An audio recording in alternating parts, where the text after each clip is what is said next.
Hello guys, कैसे हो guys. आज हम बात करेंगे क्लास 12 की चैप्टर नंबर 2 ध्रुवीयता का अंत। ठीक है दोस्तों, आज मैं बताऊंगा ये चैप्टर आपको इजी तरीके से बता दूंगा कि मतलब ये आपका पूरा कंप्लीट हो जाएगा। ठीक है, और जल्दी ही आपको समझ में आ जाएगा। ठीक है दोस्तों, चलिए हम शुरू करते हैं। मैं राहुल कुमार आपका स्वागत करता हूँ अपने इस राजनीतिक मंत्र की क्लास में। ठीक है दोस्तों, तो चलते हैं हम अपने चैप्टर की ओर।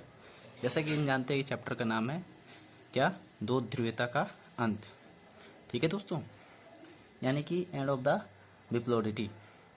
ठीक है, इसमें क्या था दोस्तों कि दो ध्रुवीयता यानी कि दो ध्रुवीय थी। कौन कौन सी? एक था अमेरिका और दूसरा था सोवियत संघ। ठीक है दोस्तों, तो इन दोनों के बीच क्या चल रहा था? हमने पहले चैप्टर में पढ़ा कि इन दोनों के बीच चल रहा था शीत युद्ध।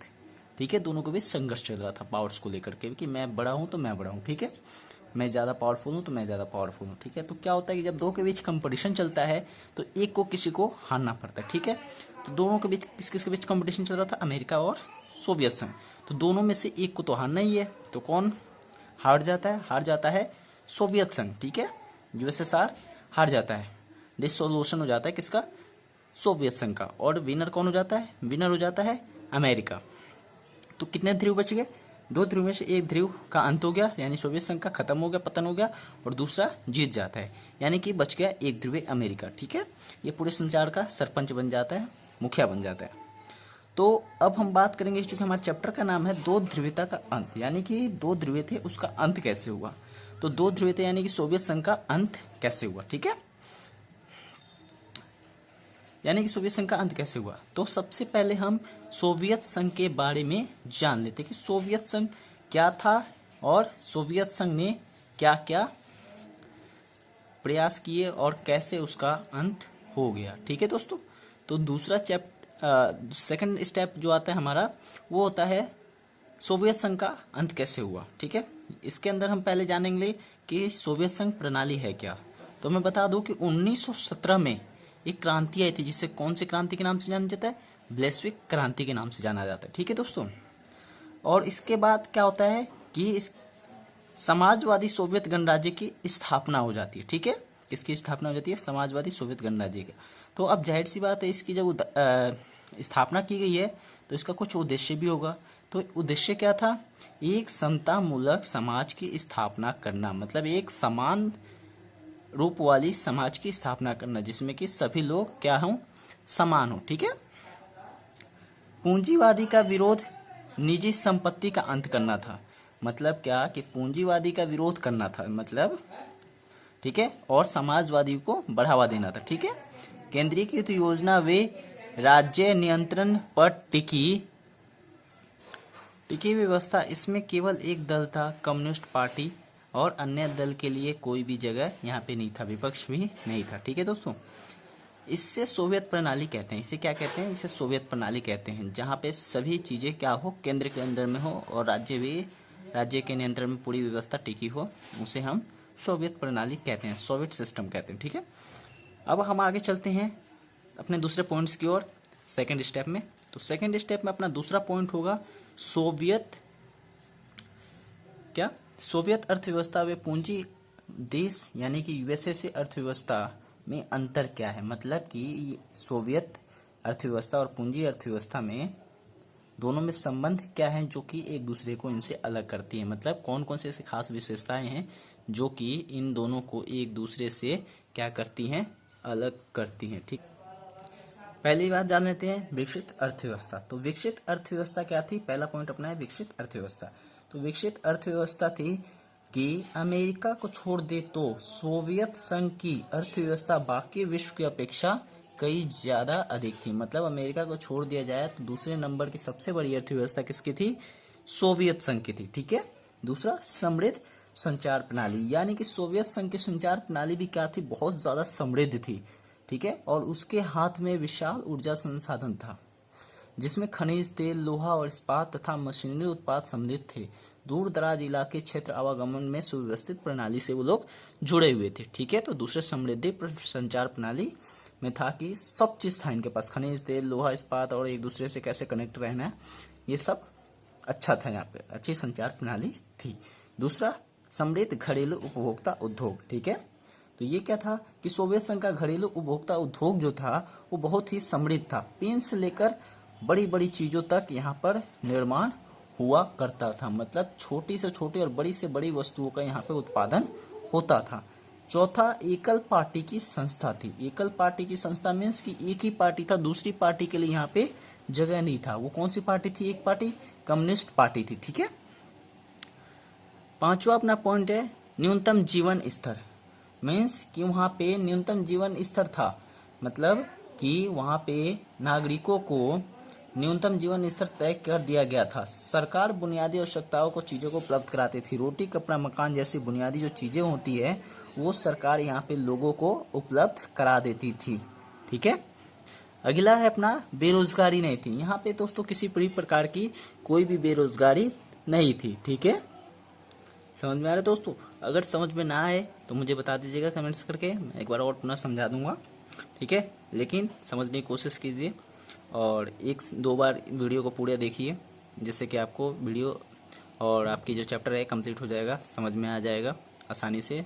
और जितने भी क्वेश्चंस है और पॉइंट्स जो दिए गए हैं ना यहाँ पे मैं बताऊंगा, उनको दोस्तों एक बार आप अपनी नोटबुक में सॉल्व कर लीजिएगा और उसे याद कर लीजिएगा, ताकि आपको एग्जाम्स के समय आपके किसी भी प्रकार की कोई परेशानी ना आए। ठीक है, कोई भी चीज़ हम एक बार में याद नहीं कर सकते, उसे रिपीट करके बार बार देखने से वो अच्छे से हमें याद हो जाती हैं। ठीक है, तो आप बार बार वीडियो देखिए ताकि आपको अच्छे से ये चीज़ें याद हो जाए। बात कर लेते हैं तीसरे पॉइंट्स की, सोवियत संघ का विघटन, dissolution of the Soviet system. तो इसका कारण क्या था कि सोवियत संघ का विघटन के कारण थे, पहला कम्युनिस्ट पार्टी का जवाब देना, मतलब कि जो एक पार्टी थी पूरे राज्य में वो राज्य के प्रति जवाबदेह नहीं थी, अपनी मनमर्जी करती थी और जनता के प्रति कोई जवाबदेह उनका नहीं होता था। हथियारों की होड़, जितने भी उनके पास संसाधन होते थे, रिसोर्स होते थे, उसको वो हथियारों पे बनाने में खत्म कर देते थे, मैक्सिमम वो हथियार बनाने लग जाते थे। ठीक है, सोवियत संघ ने महाशक्ति बनने हेतु अस्त्रों और शस्त्रों की होड़ शुरू कर दी, जिस कारण सोवियत संघ की बड़ी मात्रा में संसाधनों होड़ चढ़ गए और जनता की जो बुनियादी चीजें थी, आर्थिक विकास था, वो रुक गया। ठीक है, जो कि विघटन का कारण बना। तीसरा, नागरिकों में जागरूकता। अब क्या हुआ कि नागरिकों के अंदर भी जागरूकता आने लगी कि पश्चिमी देशों की तरक्की के विषय में सोवियत संघ के आम नागरिकों की जानकारी बढ़ी। वे अपनी राज व्यवस्था और पश्चिमी राज व्यवस्था के मध्य मौजूदगी फर्क भाप सकते थे। चौथा, राजनीतिक आर्थिक संस्थाएं भीतरी निर्बलता के कारण। सोवियत संघ के अंदर राजनीतिक आर्थिक संस्थाएं कमजोर हो चुकी थी, जो लोगों की आकांक्षाओं को पूर्ण नहीं कर पा रही थी। यही सोवियत संघ के पतन का कारण बने। तो ये था राजनीतिक आर्थिक संस्थाएं भीतरी निर्बलता के कारण। ठीक है। पांचवा, गोर्बाचेव द्वारा सुधार की नीति। तो गोर्बाचेव ने दो प्रकार से सुधार की नीति की, एक पेरेस्ट्रोइक और दूसरा ग्लासनोस्त। ठीक है, मतलब एक पुनर्रचना और दूसरा खुलेपन की नीति। ये दो नीति अपना करके उन्होंने कुछ सुधार करने की कोशिश की, जिससे कि सोवियत संघ को बचाया जा सके, लेकिन ऐसा नहीं होता क्या है कि गोर्बाचेव द्वारा जब पेरेस्ट्रोइक और पुनर्रचना और ग्लासनोस्त यानी कि खुलेपन की नीति को जब लागू किया जाता है, तो सोवियत संघ की जनता अपने आप को पिछड़ा हुआ पाती है।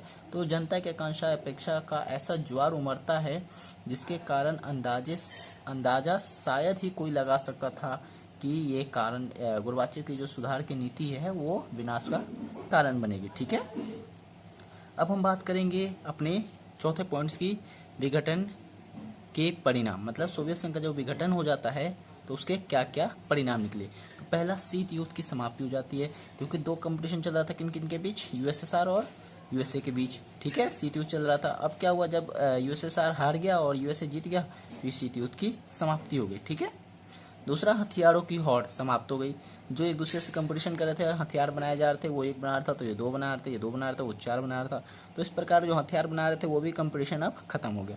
ठीक है, एक ध्रुवीय व्यवस्था हो गया, यानी कि अमेरिका एकलौता मालिक बन गया पूरे दुनिया का। ठीक है, सरपंच बन गया और सोवियत संघ हार गया। ठीक है, तो एक ध्रुवीय व्यवस्था भी हो गई। नवीन राज्यों का उदय, नए नए बहुत सारे राज्य बाहर उभर कर सामने आए। ठीक है, जो आजाद हुए। ठीक है, इसे हम कहते हैं नवीन राज्यों का उदय। ठीक है, समझ में आया? तो चलते हैं आगे। ठीक है, तो आगे क्या है, आगे है शॉक थेरेपी। शॉक थेरेपी क्या था? शॉक थेरेपी ध्यान से सुनना, इंपॉर्टेंट है, काफी ज्यादा 6 मार्क्स पे आते हैं कभी कभी। तो शॉक थेरेपी क्या था? शॉक थेरेपी यूएसए और यूएसएसआर दोनों क्या थे, एक दूसरे के एनिमी थे, दुश्मन थे, और दोनों एक दूसरे के आमने सामने थे। एक दूसरे से हथियार ज़्यादा बना रहे थे, ये ज़्यादा बना रहा था तो ये उससे डबल बनाता, ये डबल बनाता तो ये उससे 4 गुना ज़्यादा बना लेता। तो इस प्रकार से इन दोनों के बीच क्या चल रहा था, कंपटीशन। ये चाहता था ये खत्म हो जाए और ये चाहता था कि यूएसएसआर खत्म हो जाए। तो क्या होता है कि इन दोनों अमेरिका एक षड्यंत्र के थ्रू ही यूएसएसआर को हराने की कोशिश करता है और इसमें लगभग वो कामयाब भी हो जाता है। ठीक है, और मैं बता दूं थोड़ा सा और डिटेल्स में कि यूएसए जो था पूंजीवादी और लोकतंत्र वाला देश था, और यूएसएसआर कैसा देश था, समाजवादी, जो समाज के लिए काम करता था। ठीक है, तो क्या होता है कि यूएसएसआर यानी कि ये और यूएसएसए यानी कि ये, यूएसए यानी कि ये, अब दोनों में आमने सामने होते, कंपटीशन होता रहता है। अब यूएसएसआर समाप्त हो जाता है। ठीक है, समाप्त होता है तो क्या होता है कि उसके बाद, समाप्त होने के बाद शॉक थेरेपी आती है। तो उसके बाद क्या होता है कि जो समाजवादी देश थे, यानी 15 गणराज्यों से मिलकर के सोवियत संघ बना हुआ था। ठीक है, तो समाजवादी जो देश थे वो कष्टप्रद संक्रमण द्वारा किधर आ गए, लाया गया इनको पूंजीवाद व लोकतंत्र की तरफ। मतलब इनको बड़े ही दुखदायी रास्तों से लेकर के आया गया। पहले यूएसएसआर को तोड़ दिया गया अमेरिका द्वारा, और फिर इसके ही बंदों को पूंजीवाद और लोकतंत्र को अपनाने के लिए एक तरह से मजबूर कर दिया गया। ठीक है, इसको ही हम कहते हैं शॉक थेरेपी। ये किसके निर्देशन में हुआ था, ये निर्देशन में, किसके निर्देशन में, तो ये हुआ था विश्व बैंक और अंतर्राष्ट्रीय मुद्रा कोष के निर्देशन में ये सारा का सारा क्रियाकलाप किया गया था। ठीक है, और इनके द्वारा इनको, इसको कौन सा नाम दिया गया, शॉक थेरेपी का नाम दिया गया। ठीक है, यानी कि चोट पहुंचाकर उपचार करना। पहले आप उसको मारते हो और फिर खुद ही आप उसका इलाज करा देते हो। ठीक है, यानी कि पहले आपने यूएसएसआर को तोड़ा और फिर उसके ही राज्यों को अमेरिका ले गए, है ना।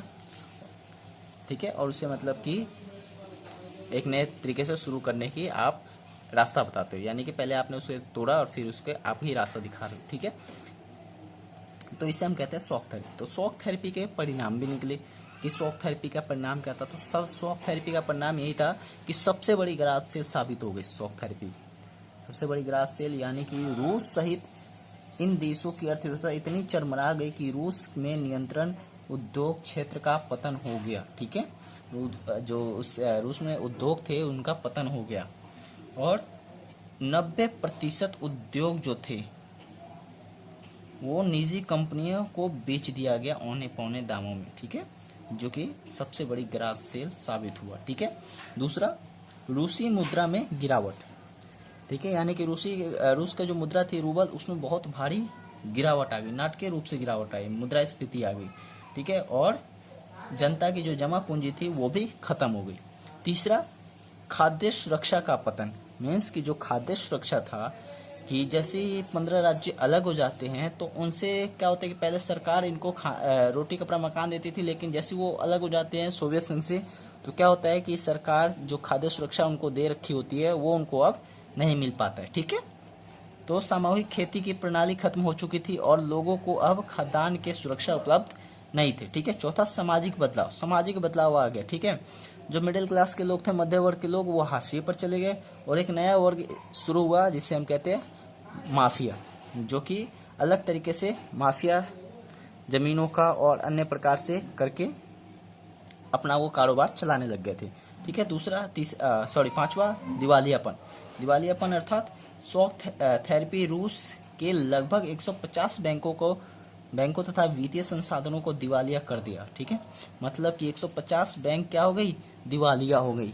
ठीक है, जिनके पास अब किसी प्रकार की कोई जमा पूंजी नहीं थी, और प्लस 10,000, कितने, 10,000 कारपोरेटों और शेयर धारकों के जो पैसा था, वो धन था, डूब गया। ठीक है, और ग्राहकों की भी जमा पूंजी खत्म हो गई। तो इस प्रकार से बैंक जो थे वो क्या हो गए, दिवालिया हो गए। ठीक है, अब हम बात कर लेते हैं भारत व समाजवादी देशों के संबंध, यानी कि भारत और रूस के संबंध कैसे थे। पहला, राजनीतिक संबंध। तो राजनीतिक संबंध, भारत और रूस के संबंध जो रहे हैं पहले से ही बहुत बेहतर रहे हैं। ठीक है, तो राजनीतिक संबंध भी बहुत अच्छा रहा है। हमेशा से चीन ने भारत का साथ दिया है राजनीतिक संबंध पे। जम्मू कश्मीर को लेकर के जब भी कोई विवाद हुआ है तो हमेशा उसने भारत का साथ दिया है। ठीक है, तो सोवियत संघ ने हमेशा भारत का साथ दिया। संयुक्त राष्ट्र संघ में कश्मीर मामले पर इसने भारत की सभी बड़े संघर्षों में सहायता की। तब जब 1971 में भारत पाक युद्ध, अमेरिका ने भारत को धमकाने के लिए प्रशांत महासागर में अपना 7वां जहाजी बेड़ा भेज दिया था, भारत ने अप्रत्यक्ष रूप से सोवियत विदेश नीति का समर्थन किया। उस समय भारत ने भी सोवियत संघ की नीति का समर्थन किया था। दूसरा, आर्थिक संबंध। तो आर्थिक संबंध कैसे थे? सोवियत संघ ने भारत को उसके सार्वजनिक उद्योगों जैसे बोकारो स्टील प्लांट और भिलाई व विशाखापट्टनम में बड़े बड़े मशीनों और हैवी इलेक्ट्रॉनिक्स लिमिटेड आदि की स्थापना में सहयोग दिया है। ठीक है, मतलब बड़े बड़े उद्योग लगाने में सोवियत संघ ने भारत की हेल्प की है। तीसरा, सैनिक। तो सैनिक संबंध भी भारत और रूस के बहुत अच्छे रहते हैं। जब कोई भी देश भारत के साथ सैनिक संबंध नहीं बनाना चाहता था, उस समय सोवियत संघ ने हमारे सैनिकों के साथ संबंध बनाया और सैनिक क्षेत्र में तकनीकी संबंध बनाना चाहा। इसने भारत में अनेक सैनिक प्रयास किए और सैनिक उद्योग भी स्थापित किए। चौथा, सांस्कृतिक। भारत और रूस के सांस्कृतिक भी संबंध बहुत अच्छे रहे हैं। ठीक है, रूस के अंदर भारत की फिल्मों को काफ़ी पसंद किया जाता है। वहाँ पे राज कपूर और अमिताभ बच्चन के फिल्मों को देखा जाता है। यहाँ की वेशभूषा को भी वहाँ पे काफ़ी ज़्यादा पसंद किया जाता है रूस के अंदर। तो इस प्रकार से रूस और भारत की जो संस्कृति थी, भारत की संस्कृति, इसमें भी भारत और रूस के काफ़ी अच्छे बेहतर संबंध है। ठीक है दोस्तों, उम्मीद है कि आपको ये चैप्टर समझ में आई होगी और मैं समझाने में थोड़ा सा सफल होऊंगा। नहीं भी आता फिर भी तो मुझे एक बार बताइएगा कमेंट्स में। और अभी तक यदि आपने लाइक और सब्सक्राइब नहीं किया चैनल को तो